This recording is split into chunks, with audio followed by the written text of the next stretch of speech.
Good afternoon. Thank you very much for coming to our webinar this week. My name is Andrew Talbot, and I work for Aviva Wealth here in Singapore. We've got two guest speakers this week, Matt from Aviva and Priya from Goodwill.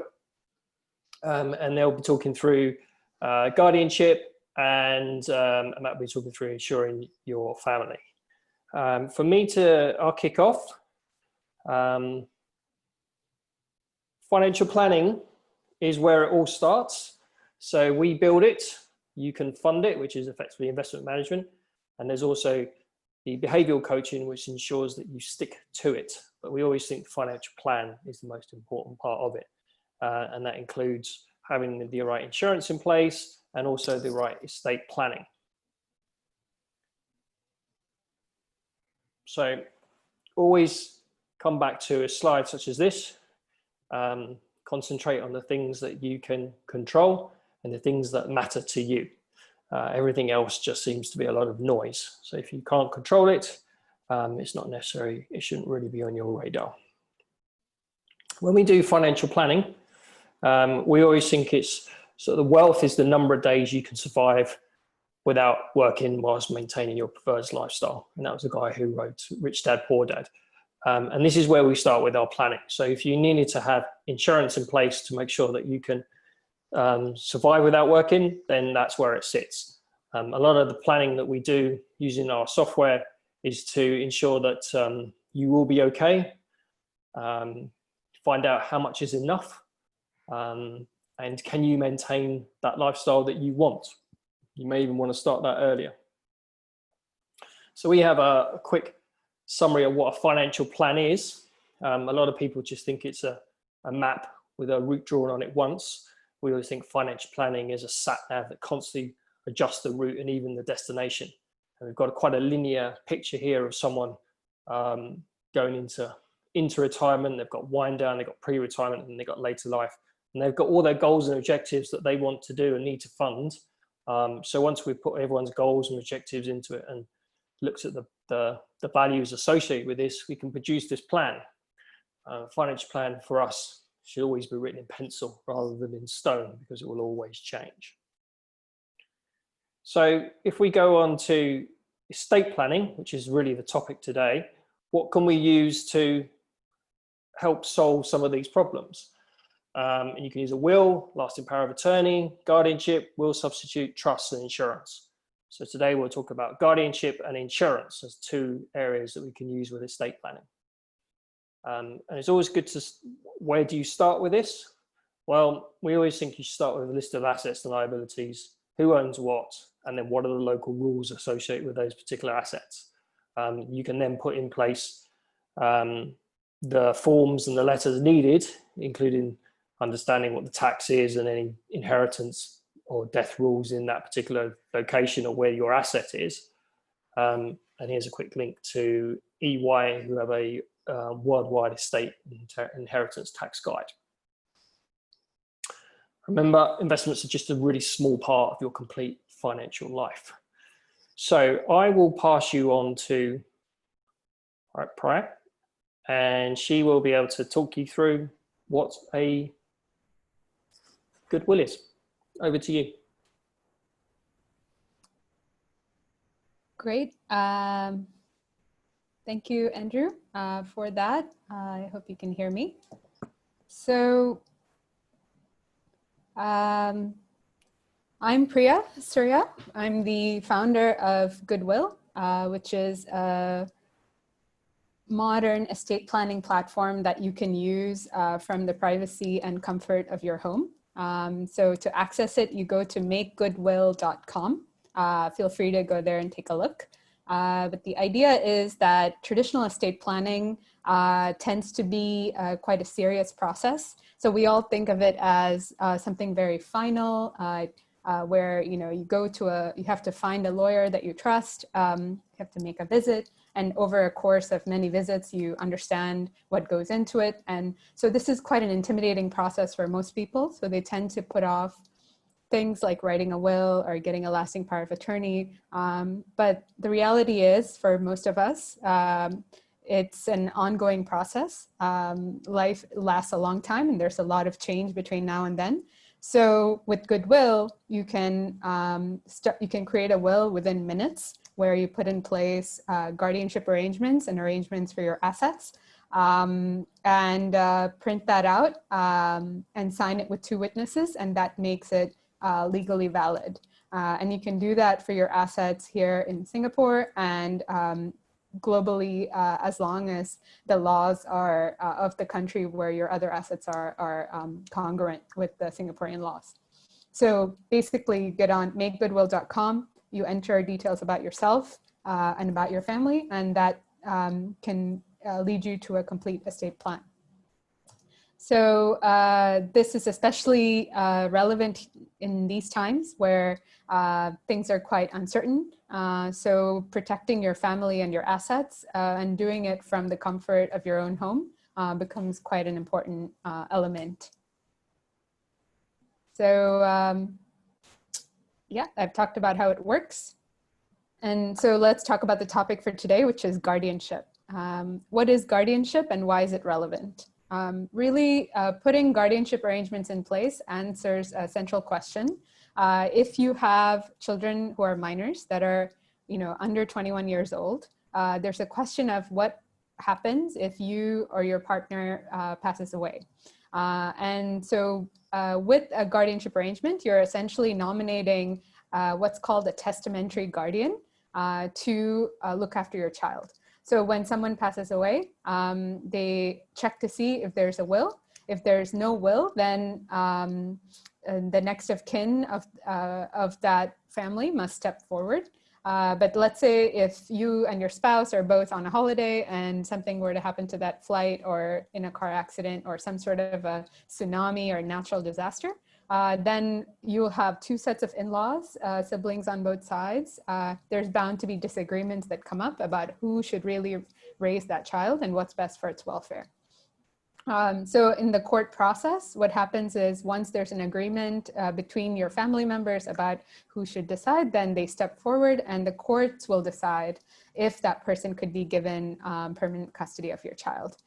So nowhere in that process do you have a say about who should take care of your child. This is why it's important and really easy to create guardianship arrangements. The additional matter here is that if no suitable guardian is found, then the child goes into the custody of the state. So the Ministry of Social and Family Welfare has care homes for vulnerable youth or foster care, which is where your child would be placed.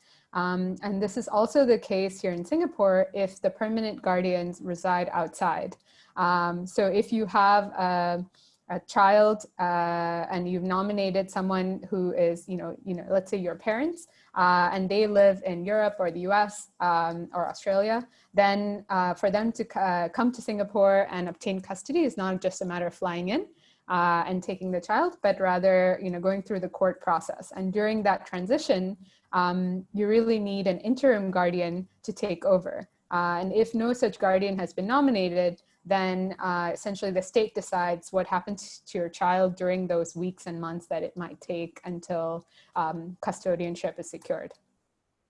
So really what you want to do is in your will, do 3 things.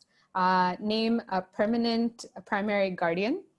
So this could be the other parent. It could also be someone else. The second is you want to choose a secondary guardian. So if something happens to both you and your partner, or you and the guardian that you've named, then the secondary guardian would step in. Also name an interim guardian. So in case either of these 2 guardians are based abroad, you have someone who can take over. And this person cannot be a foreign domestic worker because they essentially lose their visa if something happens to you. So really there's only these 3 steps and creating it is quite easy. So if you're on makegoodwill.com in the guardianship section, you just have to add the name of the person who's the primary or the secondary guardian, and you can name different people for different children or the same person for all children. So last note on choosing a guardian, ideally this is a conversation you have with your partner on who you think could be trusted to act in the best interest of your child. Probably their values will match those that you hope to bring to your own child's upbringing.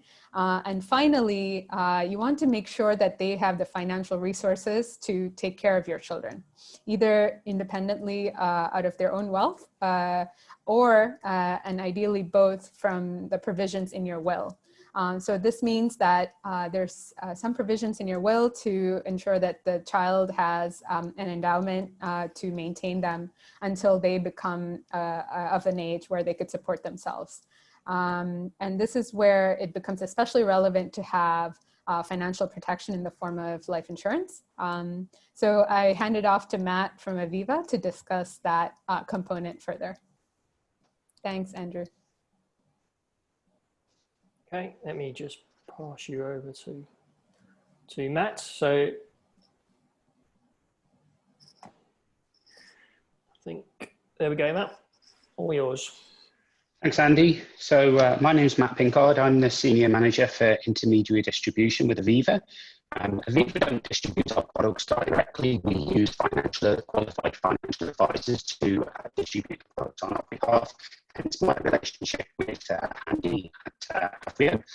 I have 15 years of industry experience and I've been in Singapore for over 7 years now, so I'm very familiar with the expat market.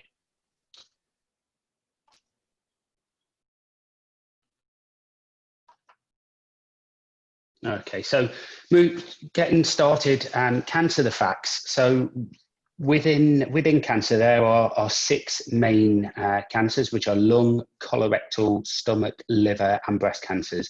They account for the most deaths. So cancer figures among the leading causes of death worldwide accounts for 9.6 million deaths in 2018.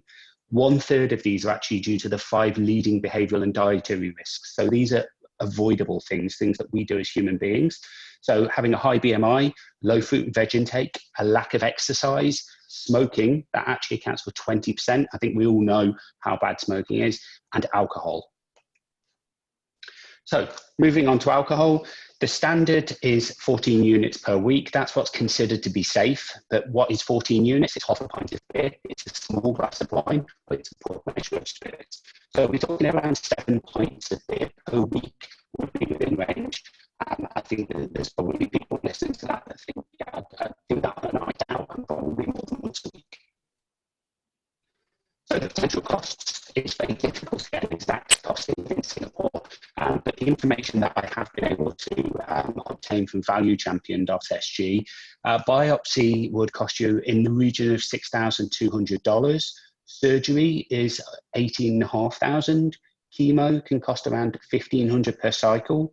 Radiation therapy can be around $25,000 to $30,000, and immunotherapy is $9,000 per dose. That can actually cost for a year's treatment between $156,000 and $234,000.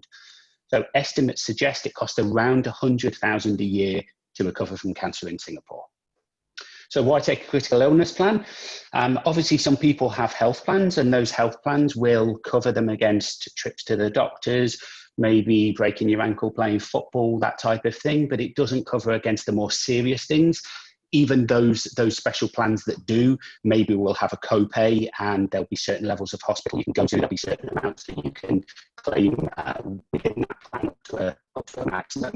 So taking a critical illness plan provides you with additional cover for medical emergencies. Those things are more serious. So when a serious illness strikes, a heart attack, stroke, cancer, that type of thing, it provides a cash payment. So when you take a critical illness plan, you don't have to go back and get receipts and things like that. You just need to get a doctor's report showing that it meets the definition within the critical illness plan, and Aviva would pay out in the lump sum, and then it's up to you to decide how that money is used, and it obviously protects against a loss of income. So as an example, if you were to take 200,000 of critical illness and Aviva paid out 200,000, it may cost you 75,000 for your treatment. So then you have 125,000 left to compensate you for a loss of income, to potentially make changes or buy equipment that you might need for your house, or even to go abroad for treatment. And the fact is, when critical illness strikes, life goes on. As sad as it is for us, everybody around us is still going about their normal everyday life. So I know I should take cover out, but I'm still young and there's plenty of time. I think one of the most common mistakes that people make is people think there's always time, and people think it's not something I need to worry about now, I'll worry about that in the future. But the fact is, the younger you take cover, the cheaper it's going to cost you over the term of taking that policy. So we have a plan called multi-pay, which I'm going to use as an example for you today. I'm going to give you a brief overview of that further on in the slides. But essentially, if you were to take 200,000 multi-pay policy with Aviva up to the age of 65, a 30-year-old female will pay 15% less over the total term of that policy than a 35-year-old who takes a 30-year plan, and 28% less than a 40-year-old who takes a 25-year plan. Same with a 30-year-old male, 23% less over the policy term than a 35-year-old, and 41% less than a 40-year-old. That's for a longer period of coverage. Therefore, why would you wait? Why would you risk something happening? An insurance company will factor in things like BMI, as we saw on one of the first slides. We'll also factor in family conditions. So if your mother had breast cancer before the age of 55, or your father had a heart attack before the age of 65, that may be factored in, and you may be loaded further down the line for that. And what do we typically insure? People insure cars, they insure TVs, they insure mobile phones, they insure expensive watches. A very common one is holiday insurance. So people will go on holiday skiing, they will fear breaking their leg while they're on a ski slope and get a bill for $25,000 to $30,000, in which case people will take insurance. But people aren't actually insuring themselves, which you are the most important thing in your life. So what's your worth? Essentially, if you were a 30-year-old and you were earning just $5,000 per month in Singapore, over your working life, you are worth more than 2.1 million to your family. Essentially, you could get cover with Aviva for less than the price of a tall Starbucks latte per day. Just a case of having your coffee at home, don't buy it while you're out, that covers the cost. So given that 75% of Aviva's claims are actually cancer related, it's usually a regional thing. If you look at somewhere like America, where people tend to be a little larger, it's usually things like heart disease are the main killers. But within Singapore, 75% are cancer related. So Aviva brought out a policy in early 2017 called MultiPay. We were first to market with this, and it's essentially a policy looking at critical illness and covering people for critical illness returning.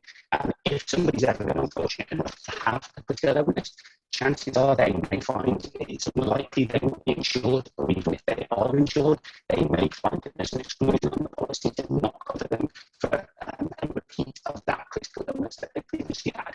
So to give you a very, very quick run through, and if you need further information following my talk, you can speak to Andy about that. Essentially, you take a multi-pay for 200,000 with Aviva. It's not just 200,000. You've actually got up to 1.2 million worth of cover. So if you were to get an early or intermediate stage critical illness, cancer, for instance, it's usually diagnosed as stage 1 or 2. Aviva would pay out 200,000 of the sum assured. Then if a week, a month, a year, 5 years later, you were diagnosed with severe stage critical illness, so your cancer becomes stage 3 or 4, Aviva would pay out 300% of that sum assured, so 600,000 less the 200,000 you've already had in the early stage. Similarly, if you were never diagnosed at early stage and you went straight into a late stage critical illness, we would pay out 300% there, which would be 600,000. After that, we would take no more premiums for multi-pay. So if it was a standalone policy, you wouldn't pay any more for the policy. If this is a rider to return plan to your life cover, you just wouldn't pay any more premiums for the multi-pay portion. Then moving on, there's a 2-year wait period. If in 2 years' time you were unfortunate enough to find that the cancer came back, or you were diagnosed with a heart attack or a stroke, Aviva would pay out 150% of the sum assured, which is 300,000. And then similarly, under Layer 4, there's another 2-year wait period.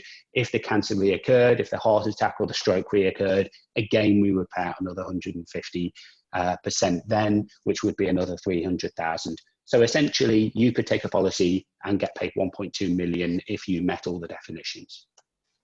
So moving on, 2 in 3 people believe insurers will avoid paying out claims. One of the most common reasons people don't take out insurance is that because they believe I will pay my premiums for a long period of time, and when I actually need it, the insurer will find a reason not to pay me.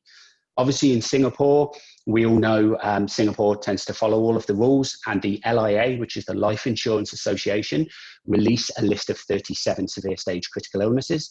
Aviva cover 36 of those within the multi-pay policy. The only one we don't is terminal illness, because that's covered within the life benefit. So essentially, if you meet the definition, Aviva will pay out. It's as simple as that. So in 2018, we paid out 97% of all claims.